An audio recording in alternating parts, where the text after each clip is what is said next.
The National Weather Service in Little Rock has issued a winter storm warning for heavy snow, which is in effect from 6 a.m. to 6 p.m. Central Standard Time Wednesday. The winter storm watch is no longer in effect.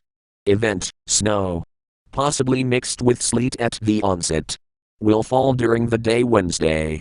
Areas affected: south of a line from Murfreesboro to Pine Bluff to Stuttgart. Timing: snow will develop Wednesday morning, possibly mixed with sleet initially. The snow will continue through the afternoon hours before tapering off during the late afternoon. Snow accumulations: 3 to 5 inches of snow is possible, with locally heavier amounts. There will likely be a band of heavier snowfall somewhere in the area. Also, snowfall will be heavy at times, with an inch possible in a short period of time. Impacts: travel will likely be greatly impacted, as snowfall will fall quickly across the region.